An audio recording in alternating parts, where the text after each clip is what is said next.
Hola, bienvenidas, bienvenidos. Seguimos hablando del romanticismo español y hoy entramos en detalle.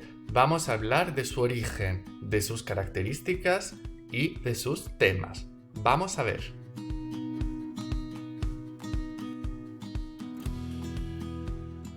El romanticismo no es un movimiento que nace en España. Es además un movimiento muy breve en la literatura española, pero como se suele decir, muy intenso. Nace en otros países de centro de Europa o del norte de Europa. Especialmente importante yo creo que es la figura de Goethe, el importantísimo autor alemán que forma parte de este movimiento que en español llamamos prerromanticismo y que en alemán se llama Sturm und Drang. Tempestad e ímpetu es la traducción literal. Él escribe, cuando era muy joven, una obra importantísima que todos conocéis, o sea, Werther, publicada en 1774, entonces mucho tiempo antes de que el romanticismo entrara en España. Es una novela que habla del protagonista, Werther, y de su fracaso amoroso que termina con el suicidio de Werther mismo. Fue, hoy en día diríamos, un bestseller, o sea, evidentemente solo entre la clase culta, la clase que podía leer, tuvo un éxito increíble, no solo en Alemania, sino en toda Europa. Tanto que se dice que hubo una oleada de suicidios, porque muchos jóvenes se identificaban con las penas, el sufrimiento de este protagonista tan sensible. Bueno, probablemente de allí empieza a difundirse el romanticismo en muchos países, como Inglaterra, evidentemente Alemania y Francia. En España llega mucho más tarde, sin duda después de la muerte de Fernando VII, este rey absolutista del que hablamos en el vídeo anterior, que no permitía una libre circulación de las ideas. Y cuando entra en España, en otros países de Europa, como en Francia, ya está empezando a firmarse otro movimiento muy diferente, que es el realismo. Entonces dura poco tiempo, podemos decir poco más de una década. Los críticos literarios suelen identificar el principio del romanticismo español con el estreno de la obra Don Álvaro y la fuerza del Sino, de Duque de Rivas, y en 1835, mientras que el final del romanticismo español con la publicación de La Gaviota de Fernán Caballero en 1849. Muy poco tiempo. ¿Cómo llega el romanticismo a España? Bueno, entra por dos zonas especialmente. Primero, por Cádiz, esta ciudad de la que ya hablamos en el vídeo anterior de la Constitución de Cádiz, donde antes había muchos liberales. Pues en Cádiz vivía una figura muy importante, un cónsul, ¿no? Un diplomático, el cónsul alemán Böll de Faber. Este hombre, además de ser un diplomático, también tenía una gran afición a la literatura. Y entonces, gracias a él, empezaron a llegar a Andalucía las primeras obras románticas del resto de Europa. Y él empezó a difundirlas por Andalucía. Es curioso también que su hija misma luego llegó a ser escritora, una autora romántica, su hija Cecilia, que sin embargo tuvo que escribir bajo seudónimo de un hombre, porque como os podéis imaginar, no era una época fácil para una autora mujer. Cecilia Böll de Faber no es otra persona que Fernán Caballero, que hemos mencionado antes, entonces la autora de La Gaviota. La otra zona, tradicionalmente muy abierta al exterior y a las novedades que vienen de otros países, sobre todo de Francia, evidentemente Cataluña, donde existía una revista, El Europeo, que también se ocupaba de publicar las novedades de las literaturas de otros países europeos. Entonces, por estos dos centros podemos decir que entra el romanticismo. El romanticismo cunde muy rápidamente en España. ¿Por qué? Bueno, ya hay que decir que según los autores románticos de otros países, España era un país profundamente romántico, mucho antes de que los españoles mismos supieran lo que era el romanticismo. ¿Por qué? Bueno, identificaban España como un país romántico, por ejemplo, por los paisajes agrestes, por las ruinas, los templos, los monasterios. Claro, Italia también, Italia mucho más, ¿no? Es famoso el viaje a Italia de Goethe o las pinturas del romanticismo, donde vemos a las personas en las ruinas romanas, en los templos, pero España también se identificaba con esto. También los románticos europeos valoran muchísimo la literatura barroca de España. Especialmente, como veremos, se valora la libertad, la rebeldía en el romanticismo. Y ellos ven como modelo a Lope de Vega, que había conculcado las reglas tradicionales de Aristóteles. Era un rebelde y entonces les gustaba a los románticos. Pero sobre todo la figura que más les encantaba a todos los románticos europeos era sin duda la figura del Quijote, la obra española más leída, más traducida de siempre, que no es una obra romántica evidentemente, pero que ahora los románticos vuelven a leer con nuevos ojos, y esta figura del hidalgo que lucha por sus ideales arriesgando su vida hasta el final, pues ahora se vuelve a leer como una figura de un héroe romántico. Entonces, quizás por todo esto, el romanticismo cunde muy rápidamente en España y, como hemos dicho, es breve, pero muy intenso. Vamos a ver ahora los temas del romanticismo. Los temas del romanticismo en general y del romanticismo español son los siguientes. Bueno, primero hay que decir que el romanticismo es un movimiento subjetivo, o sea que siempre se centra más en el yo que en el nosotros. Entonces el autor romántico, que como veremos sufre mucho y es muy sensible, el autor o el protagonista de las obras románticas normalmente no piensa mucho en los temas colectivos, como por ejemplo podía ser durante la Ilustración en el siglo anterior, sino que se centra en sí mismo, en sus emociones, en sus angustias, en sus miedos, en sus amores. Entonces, el tema del yo, y como hemos dicho, es subjetivo y para nada objetivo, como en cambio será el movimiento siguiente, o sea, el realismo. Importante que podemos llamar el sentimiento de no plenitud, o la sensación de vacío, o angustia existencial. Bueno, podemos llamarla de varias formas. En alemán, para el romanticismo hay una palabra que igual ya habéis oído, Sehnsucht, ¿vale? ¿Qué es la Sehnsucht para los románticos alemanes y para muchos filósofos? Pues es esta sensación de angustia que sin embargo no depende de un acontecimiento, de una cuestión, de un problema. Es algo innato, es algo interior, que no se va, casi es un anhelo, ¿no?, hacia algo que ni siquiera nosotros sabemos lo que es, entonces que no puede terminar. Por eso, como hemos dicho, lo podemos llamar sensación de vacío o angustia existencial. Es un sufrimiento muy fuerte que no termina nunca. A raíz de este sentimiento de no plenitud, de este sufrimiento, hablamos también de la fuga de la realidad, la idea de la evasión, de huir, que en las obras románticas normalmente se desarrolla hacia tres direcciones, por así decirlo. Entonces, puede ser una fuga en el espacio.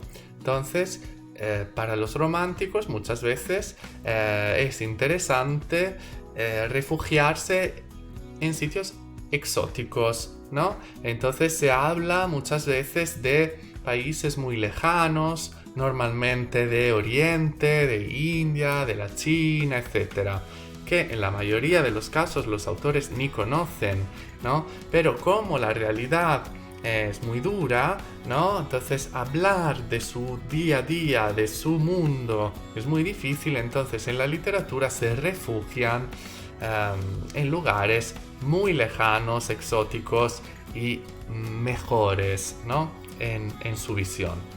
La otra fuga es la fuga en el tiempo. Aquí también su día a día es muy difícil, entonces buscan a través de la literatura tiempos mejores, donde se encuentran más a gusto.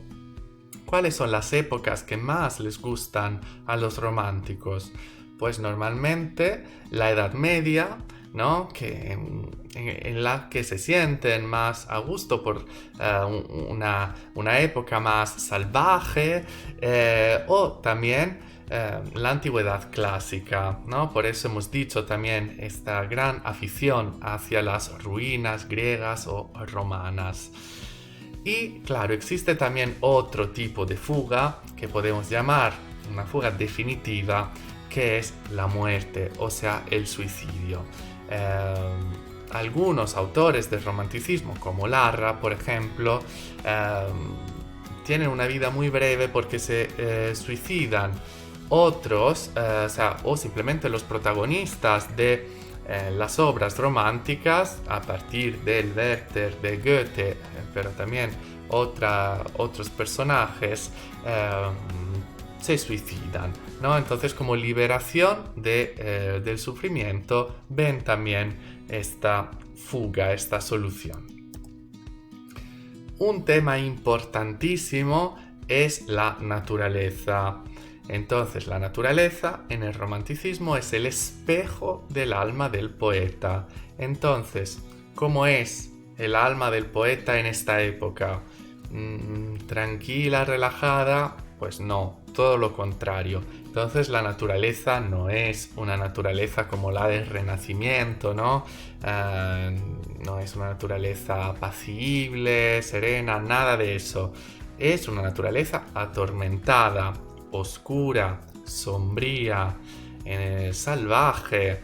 Entonces vemos, como también en los cuadros románticos, vemos tormentas, vemos el mar embravecido. Es una naturaleza, por un lado, podemos decir hermana, ¿no? Porque el poeta en la naturaleza se siente comprendido, pero por otro lado hostil, ¿no? Porque no es una naturaleza tranquila. Entonces os recomiendo ver cuadros románticos, sin duda que muchos ya los conocéis, para tener una idea de cómo es la naturaleza del romanticismo. Muy importante también el tema de la noche, porque claro, hemos dicho, el poeta romántico se siente incomprendido, entonces qué mejor parte del día que la noche, cuando la mayoría de las personas duermen y él no puede dormir, y porque se siente triste, se siente solo. Entonces no solo su comunión con la naturaleza, sino también su comunión con la noche. El amor, evidentemente, también en la lengua así de todos los días, ¿no? Se suele identificar romanticismo con amor. Decimos, he visto una peli romántica, eres una persona romántica. Claro, como hemos visto, romanticismo, hablando de movimiento literario y cultural, es mucho más que el amor, pero sin duda el amor es fundamental. Pero bueno, el amor en realidad siempre ha sido importante en todos los movimientos que hemos visto, no es ninguna novedad. ¿Cuál es la novedad? Es el tipo de amor, porque cambia la perspectiva, la visión del amor que tenemos en cada siglo, en cada movimiento. Para los románticos el amor, como ya hemos podido mencionar un poco, es un amor también atormentado, un amor difícil, en la mayoría de casos no correspondidos, que genera sufrimiento, pero claro, cuando llega, muy pasional. Y bueno, y eso lo vemos otra vez en la vida, en las biografías de los autores románticos y también en las tramas de las historias de las obras románticas. El último tema importante es la libertad, que es un ideal importantísimo para los románticos. Libertad a nivel de rebeldía también. Entonces ellos, como hemos dicho, se sienten incomprendidos por la sociedad y por eso admiran a personajes rebeldes. Por ejemplo, pensemos en la canción del pirata de Espronceda, donde un antihéroe, o sea, un pirata, un criminal, se convierte en el romanticismo en el héroe romántico, el que se aleja de todas las normas sociales para vivir una vida diferente, con mucho valor. Entonces, protagonistas a veces son criminales, son personas también marginadas por la sociedad. Y bueno, libertad también podemos decir de creación, porque a la hora de escribir, los autores románticos no quieren reglas, un poco como Lope en el barroco. Entonces, por ejemplo, en la poesía tenemos la polimetría, donde muchas veces no se respeta ni una métrica ni un esquema de rimas fijo, sino que se escribe con más libertad que antes. Bueno, los temas que acabamos de ver son comunes a todos los románticos, pero luego podemos dividir el romanticismo en dos partes, podemos decir, en dos visiones ligeramente diferentes. Tenemos el romanticismo tradicional y el romanticismo liberal. Estas dos visiones del romanticismo evidentemente coinciden un poco con esta doble visión general de la política, de la vida, de la sociedad que encontramos a lo largo de todo este siglo, que como hemos visto en el vídeo anterior, es un siglo de conflictos ideológicos, sociales y políticos. Entonces el romanticismo tradicional es, como dice la palabra, más conservador, hoy en día diríamos más de derechas, mientras que el romanticismo liberal se identifica más con los valores liberales, entonces lo que hoy en día sería de izquierda. Vamos a verlos en detalle. Entonces el romanticismo tradicional tiene valores como Dios, entonces la religión, el trono, el rey o la patria. Entonces se habla de patriotismo. Figuras importantes del romanticismo tradicional a nivel europeo, y eso es muy importante porque es importante si estudiáis otras literaturas siempre comparar con autores de otros países. Por ejemplo, en Alemania Schlegel o Novalis, en Inglaterra la figura importante de Walter Scott, de la que hablaremos a continuación, en Francia Chateaubriand, en España el duque de Rivas o Zorrilla. Luego tenemos, como hemos dicho, un romanticismo liberal o incluso a veces revolucionario, con ideas de izquierda o de extrema izquierda. Los valores de este romanticismo pues son la importancia de los derechos humanos. Entonces hemos dicho que se piensa mucho en el yo, en el romanticismo, pero el romanticismo liberal es un poco más social, por así decirlo simplemente. La fe en el progreso, entonces si el tradicional mira un poco más hacia el pasado, el liberal mira más hacia el futuro, entonces piensa que el progreso técnico, científico es bueno y tiene fe en el futuro. Y al contrario del patriotismo tradicional, tienen una visión los liberales más cosmopolita, más de un mundo sin fronteras, y prefieren una limitación del poder del Estado. Entonces no admiran especialmente la figura del rey, del trono, del orden, sino que quieren más un Estado un poco más libre, sin muchas normas, sin muchas limitaciones. A nivel internacional es importante la figura de Inglaterra de Lord Byron, en Francia Victor Hugo o Alexandre Dumas. En España las importantísimas figuras de Larra y Espronceda. Vamos a terminar hablando un poco de los géneros que se desarrollan en el romanticismo. Entonces hablamos siempre de prosa, poesía y teatro. Bueno, hablando de prosa no hay grandes novedades. Vamos a mencionar solo dos cosas. Bueno, se desarrolla en esta época en España el costumbrismo, sobre todo gracias a autores como Larra, que normalmente son artículos breves donde se hace una crítica a algunos aspectos de la sociedad con mucha ironía. Y también se desarrolla en esta época empezando por Inglaterra, por Walter Scott, del que ya hemos hablado, la novela histórica. Entonces, una novela que tiene un fondo histórico y real, pero luego la historia principal puede ser de ficción. Hablando del teatro, bueno, ya sabemos que Lope de Vega conculcó las reglas de Aristóteles, pero luego la Ilustración volvió a introducirlas. Bueno, ahora, como las reglas no les gustan mucho a los románticos, se vuelven a romper. Entonces podemos decir que se vuelve a un teatro lopesco. Pero la que más se desarrolla en esta época es evidentemente la poesía. ¿Por qué? Porque estamos en un movimiento que, como hemos dicho, piensa mucho en la expresión de los sentimientos. Entonces, la mejor forma para expresar sentimientos es evidentemente la poesía. Una poesía que, como hemos anticipado, no tiene que tener demasiadas reglas. Entonces, no es importante respetar una métrica o unas rimas. Entonces, tenemos, por ejemplo, la polimetría y que tiene todos los temas típicos del que acabamos de hablar. Bueno, entonces espero que esta clase os haya sido útil. Muchísimas gracias por vuestra atención y hasta pronto.